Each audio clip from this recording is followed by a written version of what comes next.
Good morning to everyone. Assalamu alaikum wa rahmatullahi wa barakatuh. May the peace, mercy and blessing of Allah be upon you. So before your exam, that is FA1 examination, I taught you clauses and phrases and its types. Phrases and its type.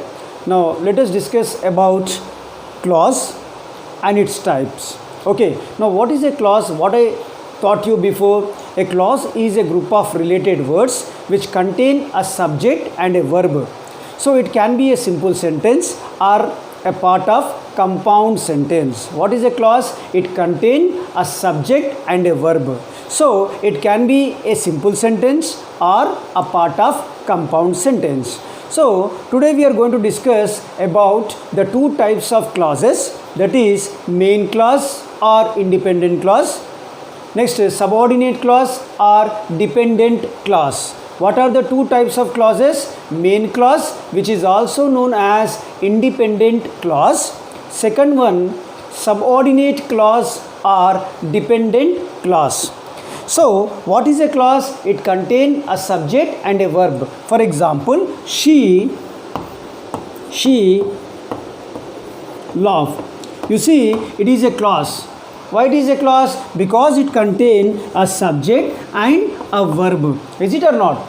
So what is a clause? The sentence which contains a subject and a verb. A clause is a group of words which contain a subject and a verb. So here in this example you can see she loved, subject and verb. Next example is I will go to the market. I will go to the market.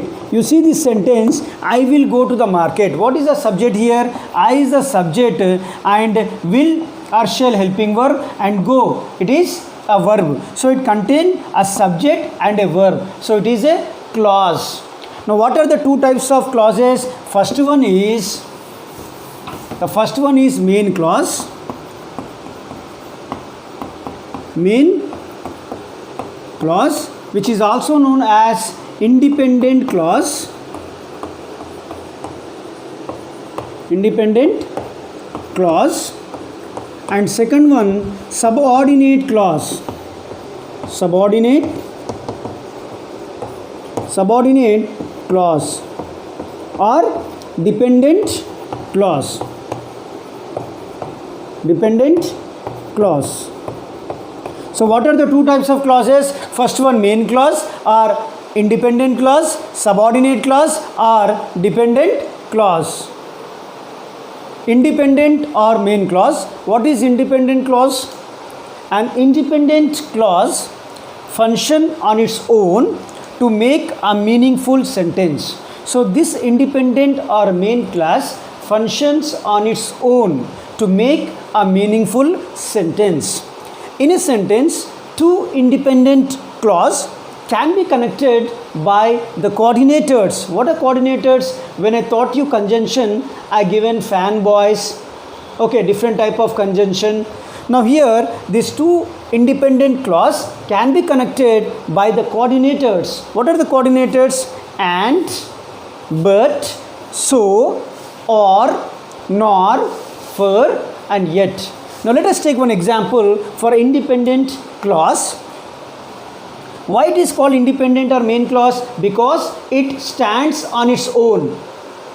It can exist on its own. For example,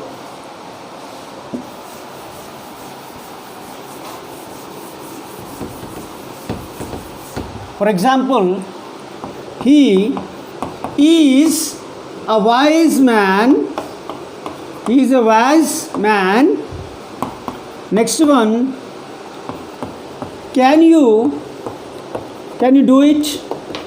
Can you do it? Next example, I want to buy a phone. I want to buy a phone, but I don't have enough money. Now here in this example you can see here two clauses. Okay, two independent clause. I want to buy a phone and I don't have enough money. These two independent clause are joined by a coordinator, that is but. I want to buy a phone but I don't have enough money. Next example. Can you do it? Please do it for me. Are the examples for independent clause. Dependent clause. The second one is dependent clause or subordinate clause. What is a dependent or subordinate clause? A dependent clause cannot function on its own. A dependent clause cannot function on its own because it leaves an idea or thought unfinished. Because it leaves an idea or thought unfinished. So dependent clause help the independent clause to complete the sentence. For example, I know the man. I know the man, it is independent clause. It has a subject and a verb. Dependent clause also have a subject and a verb, but it gives an idea or thought unfinished. For example, I know the man, it is independent clause. Who stole the watch? Who stole the watch? It is a dependent clause because it leaves an idea or thought unfinished. Okay, so see this point again. Depend clause help the independent clause to complete the sentence. So here this dependent clause help the independent clause to complete the function. See, I know the man who stole the watch. Next example, I will go to the market. I will go to the market. I will go to the market. See, it is independent clause. I will go to the market. If, you see, continuation, if you come with me. If you come with me. You see, it is a dependent clause. Which one? If you come with me, it is this is dependent clause. Okay, so what is independent clause? I will go to the market if you come with me. So these are the example for dependent clause. Again, this dependent clause further divided into three types. This dependent clause further divided into three types that we are going to discuss in the next class. So hope you understand the basic clause and its type. What is a clause? A clause is a combination of related words which contain a subject and a verb. Okay, so what are the two types of clauses? First one is main or independent clause. Second one, subordinate or dependent clause.